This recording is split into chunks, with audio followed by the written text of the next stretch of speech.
ჩვენ ისტორიაში უპრეცედენტო მოვლენების მომსწრენი ვართ. ისრაელს არასდროს შეხვედრია ირანის მსგავსი მოწინააღმდეგე. ქვეყანა, რომელიც ბევრ მიმართულებით უფრო ძლიერია. მიუხედავად ამისა, აუცილებელი იყო პრევენციული ნაბიჯების გადადგმა ირანის ბირთვული ამბიციების წინააღმდეგ.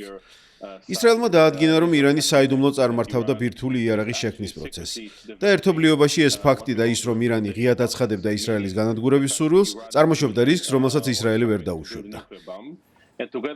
შესაბამისად, ისრაელმა მოიპოვა საჰაერო უპირატესობა ირანზე და გამოიყენა მოსადის აგენტების სახმელეთო იერიშებისთვის, რამაც საშუალება მისცა თავდასხმის საწყის ეტაპზე მნიშვნელოვნად გაიადვილებინა ოპერაცია.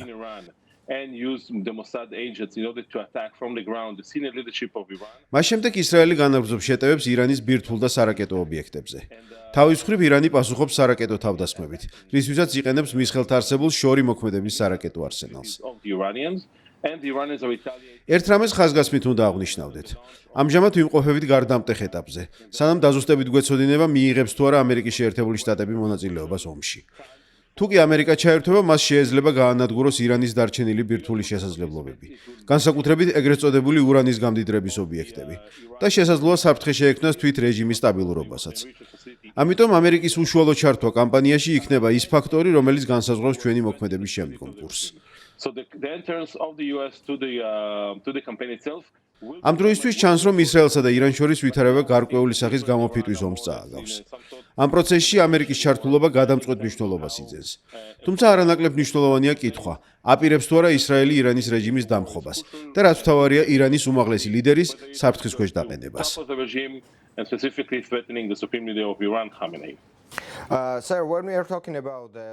რადგან საუბარია ირანის ბირთვულ პროგრამაზე, რამდენად რეალურია ეგრეთ წოდებული ბინძური ბომბის გამოყენების ალბათობა? რა გამოწვევებს შეიცავს ეს სცენარი რადიაციული უსაფრთხოების თვალსაზრისით?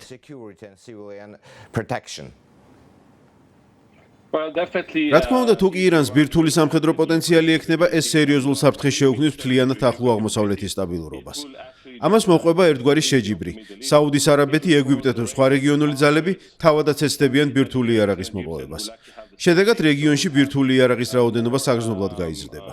თუ ირანი ბომბს შექმნის, თეირანი გააძლიერებს მის მიერ მხარდაჭერილ ჯგუფებს ლიბანში, სირიასა და თუნდაც იემენში. გარდა ამისა, ეს ობიექტურად გააძლიერებს თავად ირანულ რეჟიმსაც. ამრიგად ირანის ხელში ბირთვული იარაღი მოვლენების უკიდურესად ნეგატიური განვითარებაა. ამ საფრთხის თავიდან ასაცილებლად გადაიდგა ძალიან სერიოზული ნაბიჯები. მათ შორის იმ მეცნიერების ლიკვიდაცია, რომლებიც პასუხისმგებლები იყვნენ ბირთვული იარაღის შექმნაზე. ასევე მნიშვნელოვანი დარტყმების მიყენება ურანის გამდიდრების ობიექტებზე, განსაკუთრებით ნათანსში. განადგურდა ბირთვული პროგრამის სხვა კრიტიკული კომპონენტები, მათ შორის ქარაჯში და განადგურდა სხვა ინფრასტრუქტურა, სადაც ცენტრიფუგები იწარმოებოდა. ისრაელს კვლავაც აქვს პრობლემა ეგრეთ წოდებული ფორდოს გამდიდრების ცენტრთან დაკავშირებით, რომელიც მთის ქვეშ მდებარეობს და მისი განადგურება რთულია. ამისთვის ისრაელს სჭირდება ამერიკის შეერთებული შტატების მხარდაჭერა, კერძოდ ეგრეთ წოდებული ბუნკერ-საწინააღმდეგო ბომბები. დიახ, ისრაელი მაქსიმალურად ცდილობს არ დაუშვას, რომ ირანმა ბირთვული შესაძლებლობები შეიძინოს. ეს მარტივი არაა, მაგრამ გაცილებით უკეთესია, ვიდრე ბირთვული ირანი და რეგიონში ძალთა ბალანსის შეცვლა. შეიძლება თუ არა ირანის ბირთვულ ობიექტებზე დარტყმებმა რადიაციული საფრთხე შექმნას რეგიონში?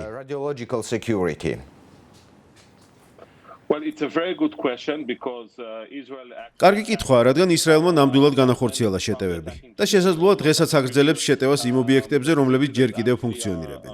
შესაბამისად, არსებობს გარკვეული რისკი ეგრეთ წოდებული რადიაციული გაჟონვის.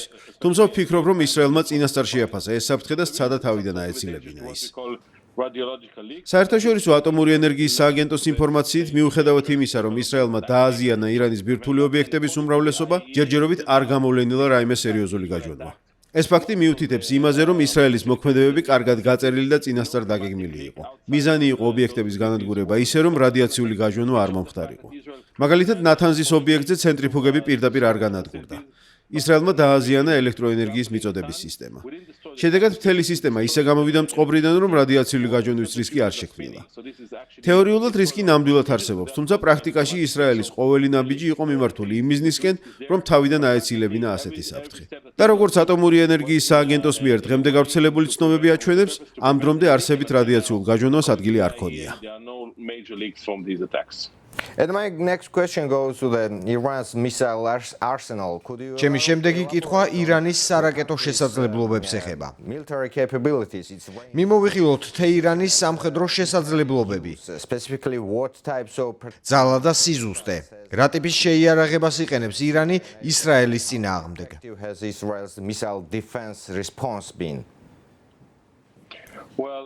უნდა გავითვალისწინოთ, რომ ირანის თავდაცვითი კონცეფცია ეგრეთ წოდებულ ასიმეტრიული დაცვის მოდელს ეფუძნება, რაც გამომდინარეობს რაკეტებისა და დრონების აქტიურ გამოყენებაზე, როგორც თავდაცვისთვის, ასევე თავდასხმისთვის. აქედან გამომდინარე არ არის გასაკვირი, რომ ირანი აქტიურად იყენებს ისრაელის წინააღმდეგ ამ შეიარაღებას.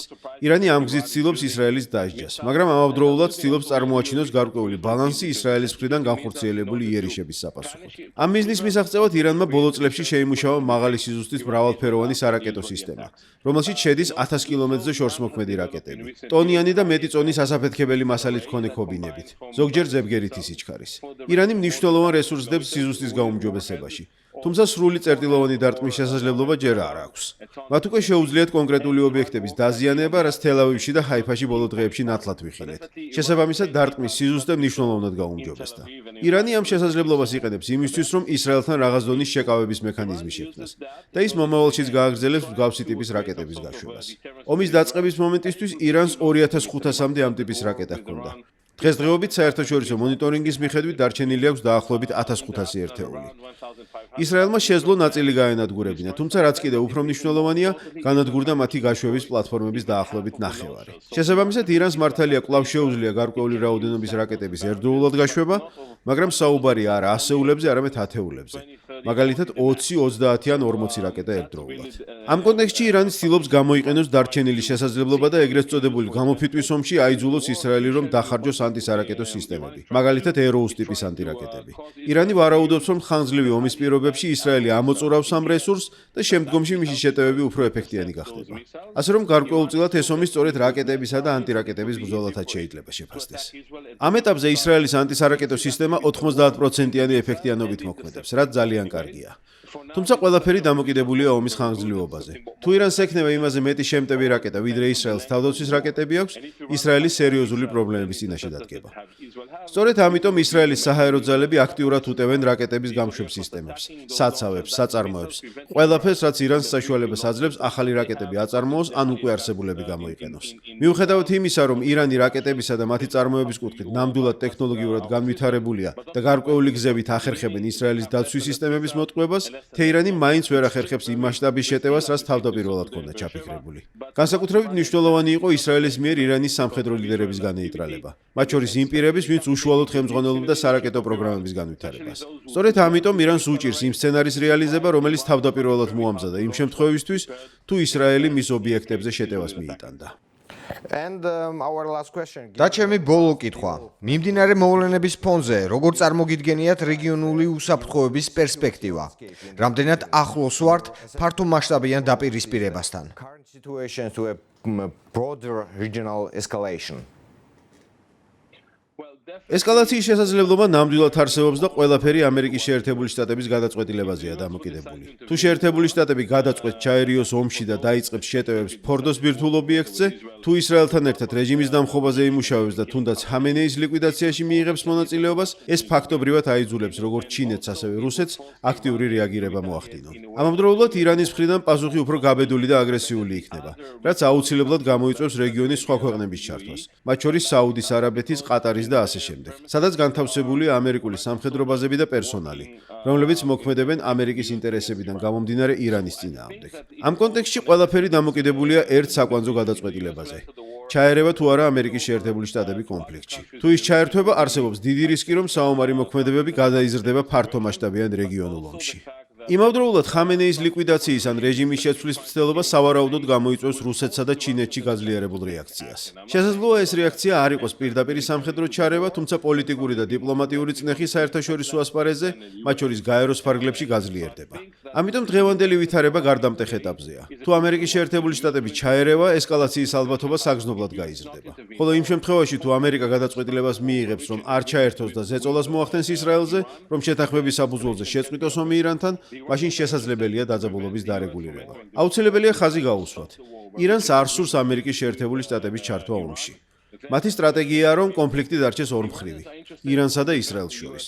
მათ სურთ ისრაელი იძულებული გახადონ შეაჩეროს ომი გამოფიტვის გზით და ამის შემდეგ ირანი შეეცდება აღადგინოს თავისი ბირთვული პოტენციალი და მიაღწიოს შეთანხმებას ამერიკის შეერთებულ შტატებთან. ამ ფონზე ამერიკის გადაწყვეტილება ჩარევასთან დაკავშირებით იქნება გადამწყვეტი ფაქტორი. ის განსაზღვრავს გადადის თუ არა კონფლიქტი ფართომასშტაბიან ესკალაციაში.